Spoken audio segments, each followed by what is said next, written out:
Bonjour à tous, voici le message que le Seigneur a mis sur mon cœur pour ce dimanche 7 mars. Mais avant, je vous invite à la prière. Père, merci encore pour cette occasion d'être ensemble. Merci pour cette journée que tu nous as donnée, une nouvelle journée, avec tes bontés qui se sont renouvelées, avec ce magnifique soleil dehors. Merci Seigneur parce que tu réchauffes nos cœurs et merci parce que tu es le soleil de justice qui nous restaure, qui nous guérit, qui nous libère, qui nous renouvelle. Merci que ta parole puisse apporter paix, joie, réconfort, espoir dans cette période que nous vivons et que toute la gloire te revienne. Dans le nom de Jésus. Amen. Alors cette semaine, j'ai eu l'occasion de pouvoir prier avec quelqu'un. On s'est promené dans son village, une dame de la communauté. Et en marchant, voilà, il y avait du soleil, donc il faisait vraiment beau, mais il faisait assez froid. Et à un moment donné, on s'est retrouvé devant l'église du village et on pensait aller s'asseoir sur les marches un instant. Mais la porte de l'église était ouverte et nous sommes donc rentrés à l'intérieur quelques instants en prière, dans le calme, étant donné que c'était une église catholique. Et là, mon regard a été attiré par un panneau. Et sur ce panneau, il était mis « Ne nous laisse pas entrer en tentation ». Et donc je suis resté quelques instants fixé sur ce panneau, et là le Seigneur a commencé à me faire entrer en méditation par rapport à cet aspect de la tentation. Jusqu'où les tentations, il y en a beaucoup, et où parfois même on n'y pense plus parce qu'il y en a tellement, où il y a parfois de grosses tentations, mais il y a parfois des tentations plus subtiles. Et donc j'aimerais aujourd'hui qu'on puisse réfléchir autour de cet aspect de la tentation. Qu'est-ce que la tentation au final? La tentation est tout ce qui nous conduit vers le péché. Donc le Seigneur dira qu'on est tenté, Jésus lui-même a été tenté, mais il n'a péché à aucun niveau. Donc Jésus n'a pas péché, mais il a été tenté. Donc nous sommes tentés, le Seigneur a été tenté sur la terre, mais l'objectif est de ne pas pécher. Car au final, derrière cet aspect de péché, que signifie pécher, c'est manquer le but. C'est rater la cible. La cible, c'est quoi? C'est la volonté de Dieu. C'est d'être juste à l'endroit où Dieu nous voulait, d'être juste dans l'attitude, juste dans ce que Dieu voulait que nous fassions. Et si nous ne faisions pas ça, nous manquons le but. Nous manquons la cible. Et donc aujourd'hui, nous allons voir un petit peu tout ce qui peut nous faire manquer la cible et au final, de comprendre qu'est-ce qui peut nous aider à viser juste. Alors, nous allons commencer par les choses qui semblent évidentes. Il y a bien sûr des péchés qui sont gros comme une montagne. Que même un enfant, vous demandez à un enfant, il vous dit évidemment c'est mal. Et souvent, ces péchés-là, c'est les 10 commandements. Nous retrouvons dans les 10 commandements, donc je vous invite à lire ces 10 commandements qu'on connaît, mais parfois on ne relit plus parce qu'on se dit on est sous la grâce, on n'est plus sous la loi, donc on évite de les lire, mais ici ce sera dans un cadre où les 10 commandements sont aussi 10 tentations de pouvoir sortir du plan de Dieu, car ces 10 commandements révèlent le cœur de Dieu, la volonté de Dieu pour l'homme. Donc nous allons les lire ensemble. Nous sommes dans Exode chapitre 20, nous allons lire les versets 1 à 18. Alors Dieu prononça toutes ces paroles en disant : « Je suis l'Éternel ton Dieu qui t'ai fait sortir d'Égypte, de la maison de servitude. Tu n'auras pas d'autre Dieu devant ma face. Tu ne te feras point d'image taillée, ni de représentation quelconque des choses qui sont en haut dans les cieux, qui sont en bas sur la terre, qui sont dans les eaux plus bas que la terre. Tu ne te prosterneras point devant elles, et tu ne les serviras point, car moi, l'Éternel ton Dieu, je suis un Dieu jaloux, qui punit l'iniquité des pères sur les enfants jusqu'à la 3e et 4e génération de ceux qui me haïssent, et qui fait miséricorde jusqu'en 1000 générations à ceux qui m'aiment et qui gardent mes commandements. Tu ne me prendras point le nom de l'Éternel, ton Dieu, en vain, car l'Éternel ne laissera point impuni celui qui prendra son nom en vain. Souviens-toi du jour du repos pour le sanctifier. Tu travailleras 6 jours et tu feras tout ton ouvrage. Mais le 7e jour est le jour du repos de l'Éternel ton Dieu. Tu ne feras aucun ouvrage, ni toi, ni ton fils, ni ta fille, ni ton serviteur, ni ta servante, ni ton bétail, ni l'étranger qui est dans tes portes. Car en 6 jours l'Éternel a fait les cieux, la terre et la mer, et tout ce qui est contenu. Il s'est reposé le 7e jour. C'est pourquoi l'Éternel a béni le jour du repos et l'a sanctifié. Honore ton père et ta mère, afin que tes jours se prolongent dans le pays que l'Éternel ton Dieu te donne. Tu ne tueras point, tu ne commettras point d'adultère, tu ne déroberas point, tu ne porteras point de faux témoignages contre ton prochain.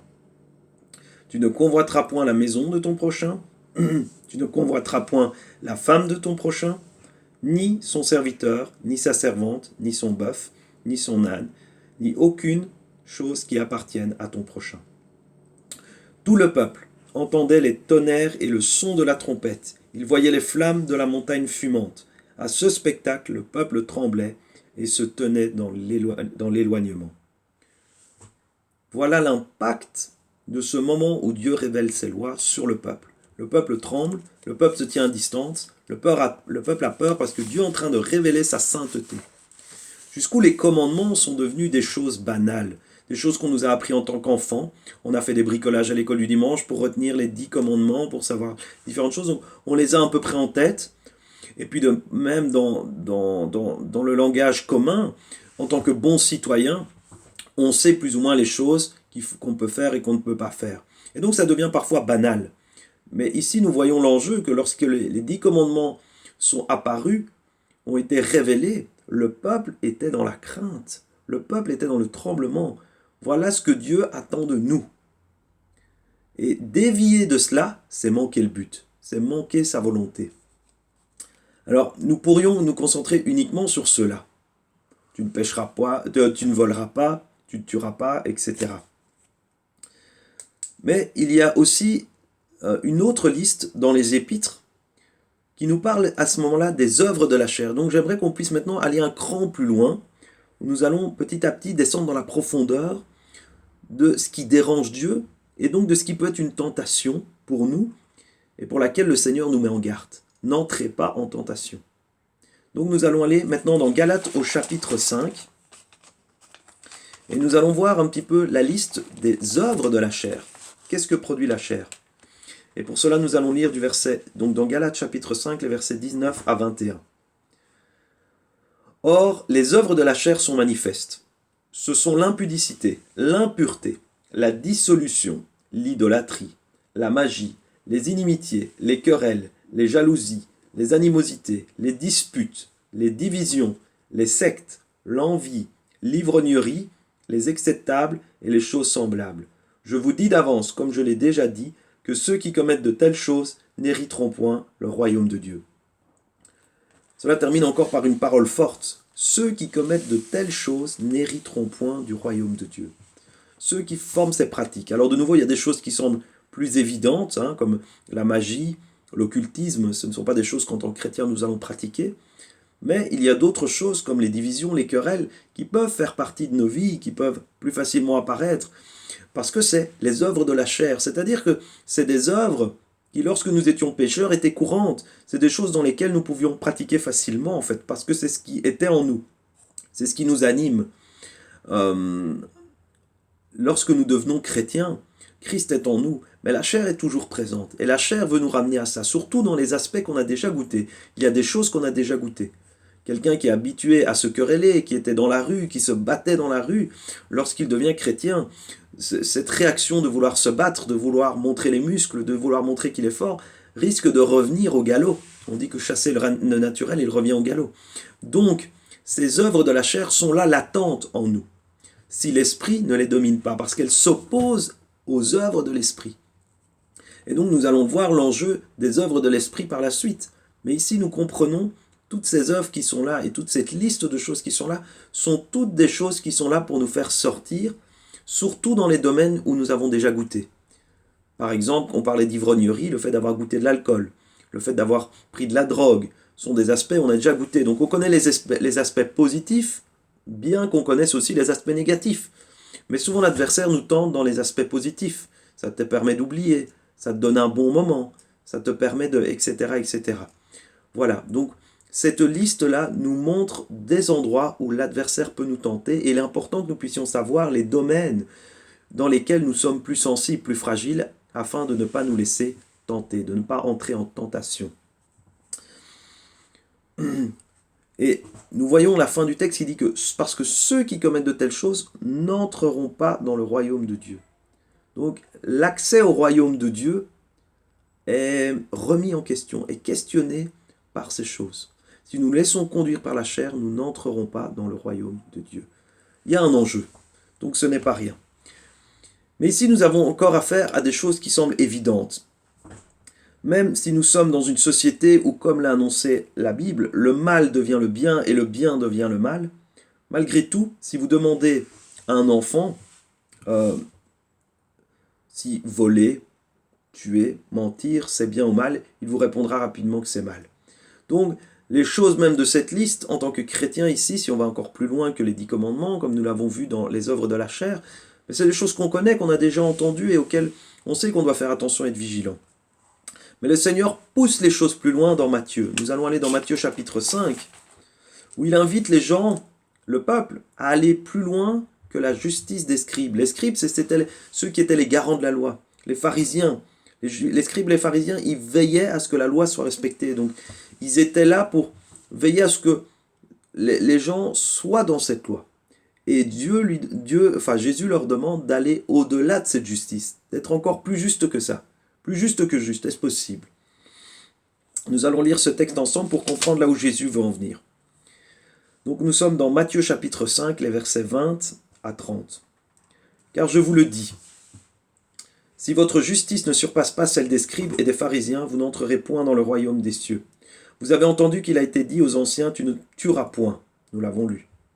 Celui qui tuera mérite d'être puni par les juges. Mais moi je vous dis que quiconque se met en colère contre son frère mérite d'être puni par les juges. Que celui qui dira à son frère Raka mérite d'être puni par le Sanhédrin. Et que celui qui lui dira insensé mérite d'être puni par le feu de la géhenne. Si donc tu présentes ton offrande à l'autel, et que là tu te souviennes que ton frère a quelque chose contre toi, laisse là ton offrande devant l'autel, et va d'abord te réconcilier avec ton frère. Puis viens présenter ton offrande. Accorde-toi promptement avec ton adversaire pendant que tu es en chemin avec lui, de peur qu'il ne te livre au juge et que le juge ne te livre à l'officier de justice, et que tu ne sois mis en prison. Je te le dis en vérité, tu ne sortiras pas de là que tu n'aies payé le dernier cadran. Vous avez appris qu'il a été dit, tu ne commettras point d'adultère, mais moi je vous dis que quiconque regarde une femme pour la convoiter a déjà commis un adultère avec elle dans son cœur. Si ton œil droit est pour toi une occasion de chute, arrache-le et jette-le loin de toi. Car il est avantageux pour toi qu'un seul de tes membres périsse et que ton corps entier ne soit pas jeté dans la géhenne. Et si ta main droite est pour toi une occasion de chute, coupe-la et jette-la loin de toi, car il est avantageux pour toi qu'un seul de tes membres ne périsse et que ton corps entier n'aille pas dans la géhenne. Ici le Seigneur le dit, que notre justice doit être plus poussée. En fait, il est question, dans tout ce qui vient d'être dit, de la maîtrise de notre corps. Un pasteur me disait dernièrement, si tu domines ton corps, tu domines le monde. Parce que l'adversaire passe par notre corps pour nous tenter, en général. Passe par nous, par notre chair. Tout n'est pas bon à voir. Tout n'est pas bon à entendre.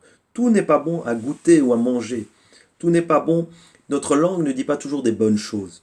Tout n'est pas bon à toucher. C'est pour ça qu'il parlera de couper sa main. Tout n'est pas bon à sentir ou à ressentir ou à laisser aller nos émotions, nos sentiments. Mais là encore, ce sont des choses extérieures qui peuvent nous influencer et qui peuvent nous dominer. Mais il parle aussi de la colère. Et là, on entre à l'intérieur. On entre à l'intérieur de nos corps. On va rejoindre les sentiments, les émotions. Le Seigneur m'a fait donc aller plus loin dans ce domaine de la tentation, à travers toute cette réflexion. Qu'est-ce qui me met en colère ?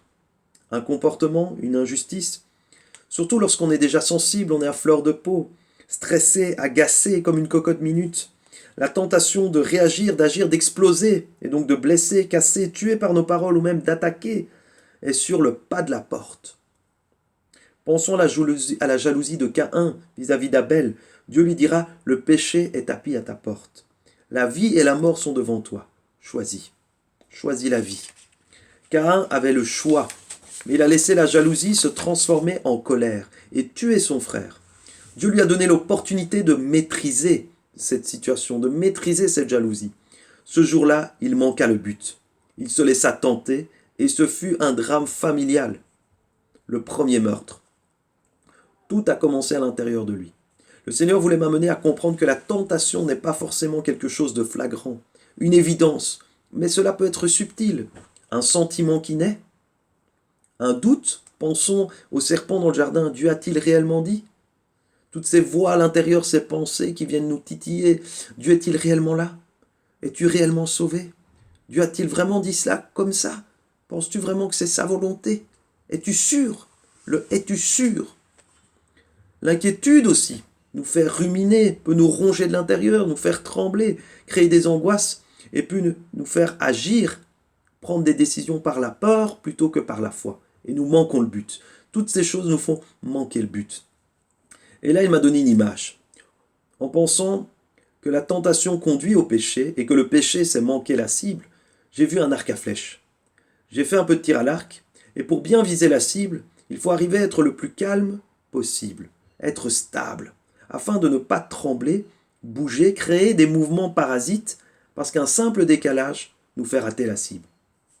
Et là, le texte d'Ésaïe, chapitre 30, verset 15, que je vais citer, me vient en tête. Car ainsi a parlé le Seigneur, l'Éternel, le Saint d'Israël. C'est dans la tranquillité et le repos que sera votre salut, c'est dans le calme et la confiance que sera votre force.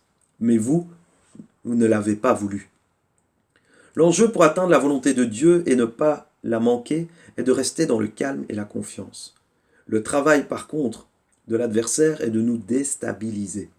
Parfois, il sort les gros moyens, car il connaît nos faiblesses, il connaît les endroits où nous avons déjà goûté, et c'est flagrant, qui nous amèneront en plus à la culpabilité, au découragement, et donc au final à perdre nos repères, à être complètement déstabilisés. Mais bien souvent, il agit subtilement, car il sait que c'est que juste des mouvements parasites, une distraction, une inquiétude, un doute, un agacement, peuvent nous déstabiliser et nous faire sortir de notre calme, sortir de nos gonds, sortir du périmètre que Dieu avait prévu pour nous, de l'endroit juste, de ce qu'il voulait pour nous. Et ça m'a fait penser quand Jésus dira « Demeurez en moi ». Demeurez en moi, c'est soyez stable en moi, restez dans le calme et la confiance. Parce que ce qui est intéressant dans le texte d'Ésaïe, chapitre 30, verset 15 que nous avons lu, c'est qu'il termine en disant « Mais vous ne l'avez pas voulu ». Voilà ce que je vous propose, la tranquillité, le repos, le calme et la confiance, mais vous ne l'avez pas voulu. Et c'est dans ce « mais vous ne l'avez pas voulu » de la chair, du péché qui est en nous, que l'adversaire va venir nous chercher.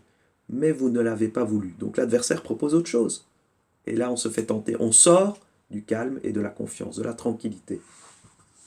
Nous allons pour cela découvrir comment nous pouvons donc rester dans ce calme et la confiance. Nous allons terminer là-dessus. C'est dans Galates, chapitre 5, les versets précédents. Nous allons lire à partir du verset 13 jusqu'à 18. Tout à l'heure, nous avions lu de 19 à 21. Ici, nous sommes de 13 à 18. Frères, vous avez été appelés à la liberté. Seulement ne faites pas de cette liberté un prétexte de vivre selon la chair, mais rendez-vous par la charité et par l'amour, serviteurs les uns des autres. Car toute la loi est accomplie dans une seule parole, dans celle-ci. Tu aimeras ton prochain comme toi-même. Mais si vous vous mordez et vous dévorez les uns les autres, prenez garde que vous ne soyez détruits les uns par les autres. Je vous dis donc, marchez selon l'esprit et vous n'accomplirez pas les désirs de la chair. Je relis ce verset, le verset 16. Marchez selon l'esprit et vous n'accomplirez pas les désirs de la chair. Vous maîtriserez, vous dominerez les désirs de la chair. Car la chair a des désirs contraires à ceux de l'esprit et l'esprit en a des contraires à ceux de la chair. Ils sont opposés entre eux, afin que vous ne fassiez point ce que vous voudriez. Si vous êtes conduit par l'esprit, vous n'êtes point sous la loi. Si vous êtes conduit par l'esprit, vous n'êtes point sous la loi. Donc l'objectif n'est pas de chasser la tentation, d'être vigilant à toute tentation, de regarder où sont les tentations, parce qu'à ce moment-là, on est distrait justement. On fait attention aux appels de l'adversaire. L'objectif est de marcher par l'esprit, d'avoir Jésus devant soi, de voir Jésus devant soi, comme lorsqu'il est dit que nous marchons dans la vallée de l'ombre de la mort, mais le bon berger est devant nous. Nous avons les yeux fixés vers lui.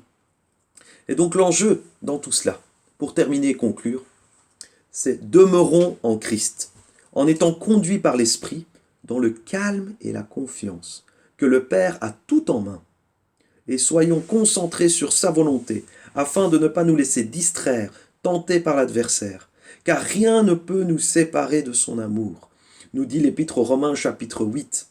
Mais moi, je peux détourner mon regard de cet amour, l'oublier, être distrait et sortir de l'endroit où Dieu m'attendait. C'est pour cela que Jésus dira à ses disciples avant d'aller à la croix, lorsqu'ils sont en prière, et que justement Jésus est face à la cible, il est devant la croix. C'était sa cible, c'était son but, c'était la volonté du Père pour lui. Il dira justement à ses disciples un conseil magistral: veillez et priez, afin de ne pas tomber en tentation. Soyez bénis.